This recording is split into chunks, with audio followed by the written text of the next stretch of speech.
Hello, everybody. Welcome to day 184. We officially cross over the mark. It was about, halfway through the last reading, but we're officially on the home stretch. Just 181 or 2 days to go here.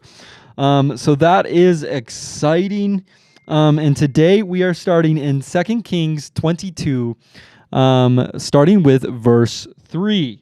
So it says this. So Josiah rules in Judah. So in the 18th year of his reign, King Josiah sent Shaphan, son of Azaliah, and grandson of Meshullam, the court secretary, to the temple of the Lord. And he told him, Go to Hilkiah the high priest and have him count the money the gatekeepers have collected from the people at the Lord's temple. Entrust this money to the men assigned to supervise the restoration of the Lord's temple. Then they can use it to pay workers to repair the temple. They will need to hire carpenters, builders, and masons. Also have them buy timber and the finished stone needed to repair the temple. But don't require the construction supervisors to keep account of the money they receive, for they are honest and trustworthy men. Hilkiah discovers God's law. Hilkiah the high priest said to Shaphan, the court secretary, I have found the book of the law in the Lord's temple. Then Hilkiah gave the scroll to Shaphan, and he read it. Shaphan went to the king and reported, Your officials have turned over the money collected at the temple of the Lord to the workers and supervisors at the temple. Shaphan also told the king, Hilkiah the priest has given me a scroll. So Shaphan read it to the king. Then when the king heard what was written in the book of the law, he tore his clothes in despair. Then he gave these orders to Hilkiah the priest, Ahikam son of Shaphan, Akbar son of Micaiah, Shaphan the court secretary, and Asaiah the king's personal advisor. Go to the temple and speak to the Lord for me and for the people and for all of Judah. Inquire about the words written in the scroll that has been found. For the Lord's great anger is burning against us because our ancestors have not obeyed the words in this scroll. We have not been doing everything it says we must do. So Hilkiah the priest, Ahikam, Akbar, Shaphan, and Asaiah went to the new quarter of Jerusalem to consult with the prophet Huldah. She was the wife of Shallum, son of Tikvah, son of Harhas, the keeper of the temple wardrobe. She said to them, The Lord, the God of Israel, has spoken. Go back and tell the man who sent you, this is what the Lord says. I am going to bring disaster on this city and its people. All the words written in the scroll that the king of Judah has read will come true, for my people have abandoned me and offered sacrifices to pagan gods, and I am very angry with them for everything that they have done. My anger will burn against this place, and it will not be quenched.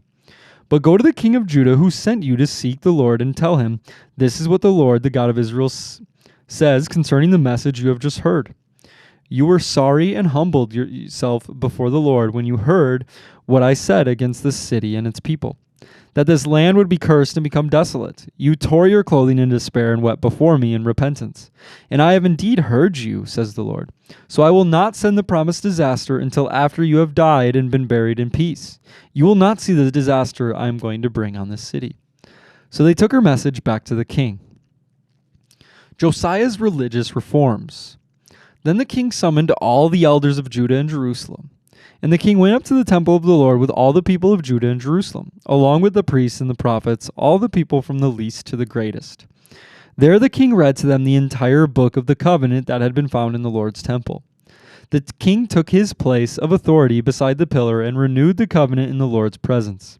He pledged to obey the Lord by keeping all his commands, laws, and decrees with all his heart and soul. In this way he confirmed all the terms of the covenant that were written in the scroll, and all the people pledged themselves to the covenant. Then the king instructed Hilkiah the high priest and the priests of the second rank and the temple gatekeepers to remove from the Lord's temple all the articles that were used to worship Baal, Asherah, and all the powers of the heavens. The king had all these things burned outside Jerusalem on the terraces of the Kidron Valley, and he carried the ashes away to Bethel. He did away with the idolatrous priests who had been appointed by the previous kings of Judah, for they had offered sacrifices at the pagan shrines throughout Judah and even in the vicinity of Jerusalem. They had also offered sacrifices to Baal and to the sun, the moon, the constellations, and to all the powers of the heavens. The king removed the Asherah poles from the Lord's temple and took it outside Jerusalem to the Kidron Valley, where he burned it. Then he ground the ashes of the pole to dust and threw the dust over the graves of the people. He also tore down the living quarters of the male and female shrine prostitutes that were inside the temple of the Lord, where the women wove coverings for the Asherah pole. Josiah brought to Jerusalem all the priests who were living in other towns of Judah. He also defiled the pagan shrines where they had offered sacrifices, all the way from Geba to Beersheba. He destroyed the shrines at the entrances to the gate of Joshua, the governor of Jerusalem. This gate was located to the left of the city gate as one enters the city.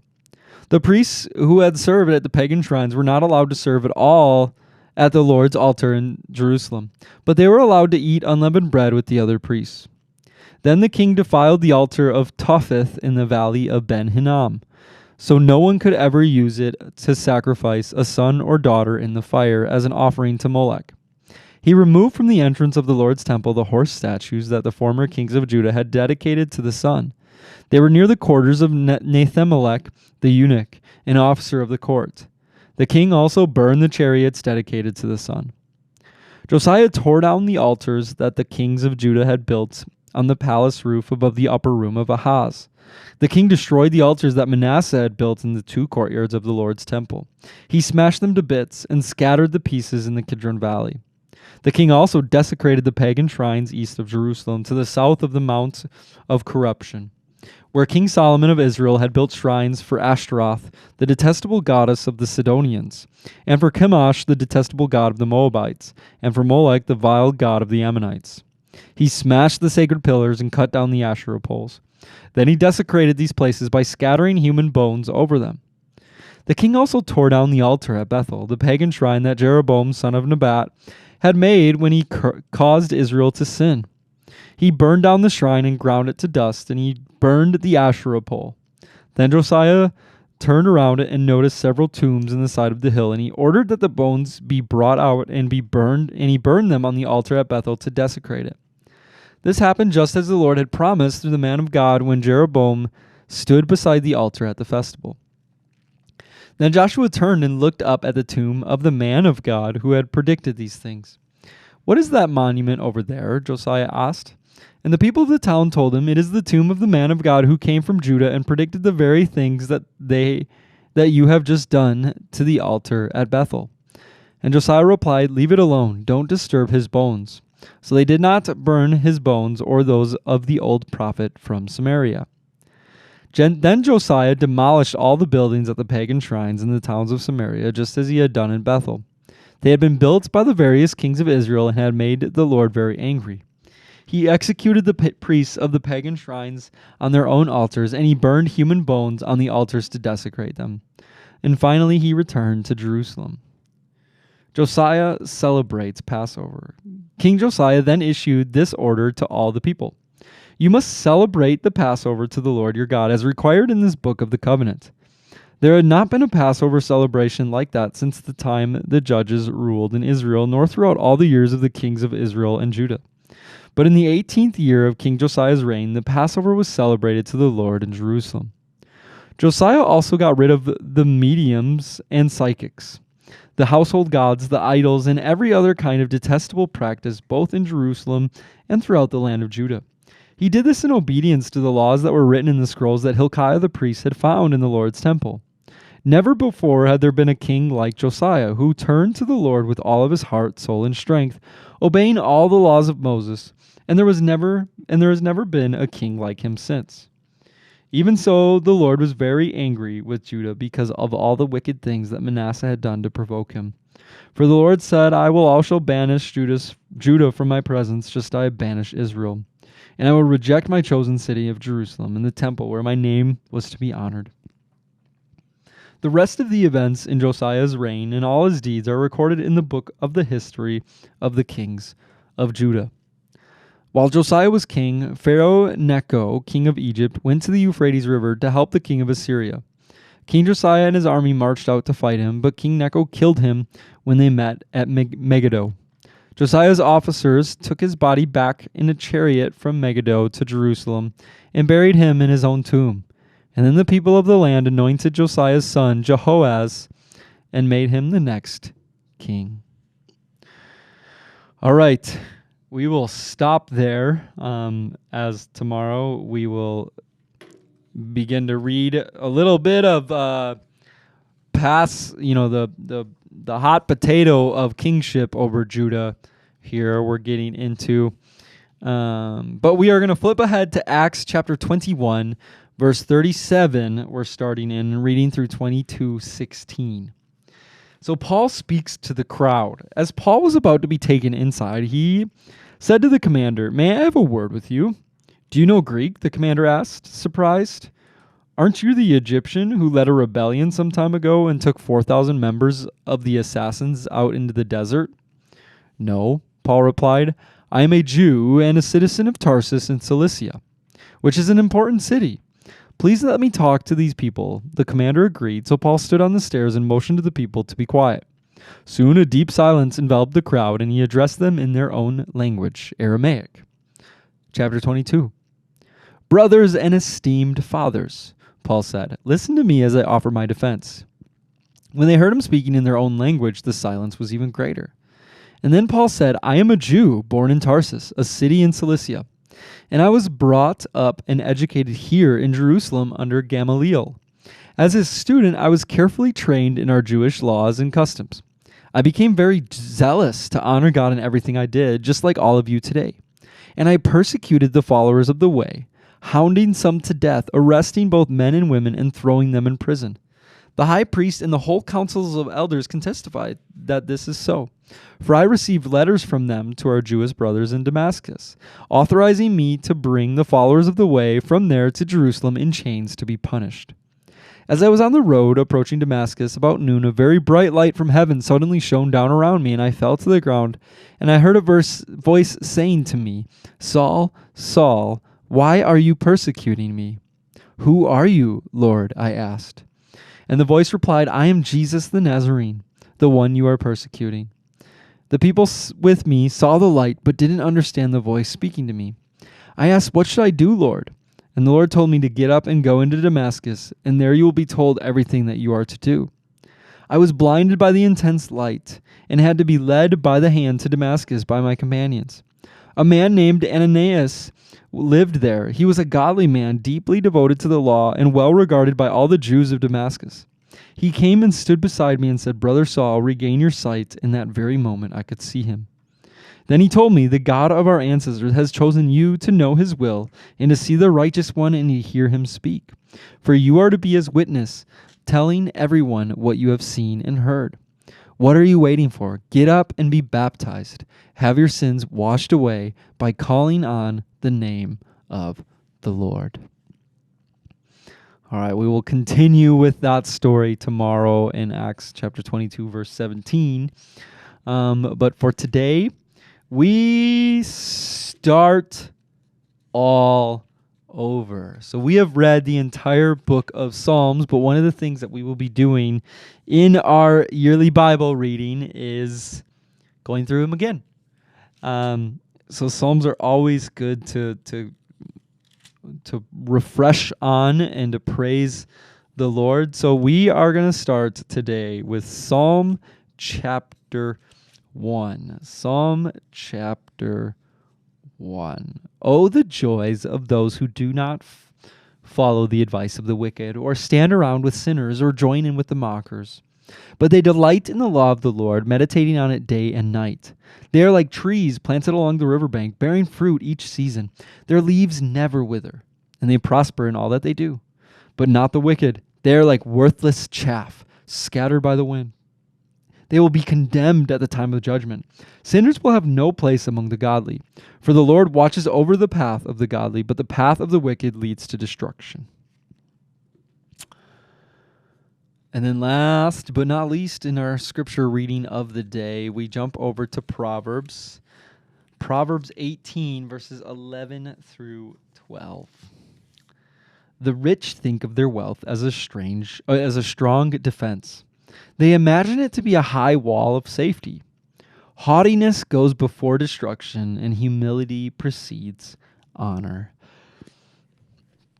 All right, that is our scripture reading of the day. And then for July 3rd, Oswald Chambers says this: the concentration of personal sin. If we will surrender, submitting to his conviction of a particular sin, he will lead us down to where he can reveal the last underlying nature of sin. That is the way God always deals with us when we are consciously aware of his presence. Woe is me, for I am undone, because I am a man of unclean lips. Isaiah 6:5. All right, we read a really interesting story today in our 2 Kings, and I think it's really interesting that we see, there's only a few kings, especially of Israel and Judah, because they weren't necessarily, the most obedient. But there's only a few kings, and I can only think of 3 that we've covered so far. We have David, we have Solomon, and now we have King Josiah, where Scripture actually says there has never been a king like him, and there never was another king like him in all of Israel. And so, we have David, who's a man after God's own heart. We have Solomon, who had the wisdom. And then we have King Josiah, who was devoted to following and being obedient to the Lord, which is such a hard thing to even imagine, because the nation of Israel and Judah had gone so far away from the Lord at this time, so much so that even the repentive heart of Josiah and his drive to rid Judah of all the idolatry, all of the Asherah poles and all of the houses of Baal, just to rid him of all of that. Despite that, judgment was still coming for Judah. But look at how much work that he had to do. And, I think about just for us, as we think about how committed are we? How committed are we to rid our lives of sin and of idols? Because the nation of Israel and Judah was just kind of going through the motions. They were going through the motions, and sometimes God had a good flavor to them, and sometimes, they thought that something else was better. And it was a slow drift, and God just became less and less important for them. And Josiah lived a life where he refused to allow himself to just do the status quo or to go through the motions. He refused to be okay with idolatry, even the presence of it. He not only destroyed it, but he went to great lengths to cover it in a certain way. He desolated the area. He went to great lengths to rid and to destroy and defame and to mutilate, just to just whatever you can think of for to get rid of idolatry out of Judah. And the Lord wants us to do that with our sin as well. So that's something that we can think about and reflect on, and also think on that Jesus forgives us of that sin. So yeah, there's a judgment day, but if we believe in Jesus, we have freedom regardless of what that sin is. So let's take whatever it is and go before the Lord. And release it. So Lord, we thank you that you have set us free. Lord, we thank you that you loved us while we were yet sinners. Thank you, Jesus. So Father, we just bring the things that are heavy on our heart to you today. And we lift it up to you. And Lord, we say we love you, and we praise you, and we worship you. And we just pray this all in Jesus' mighty name. Amen. All right, everybody, thank you so much for joining us today. I hope you have a wonderful day, and we will see you again tomorrow.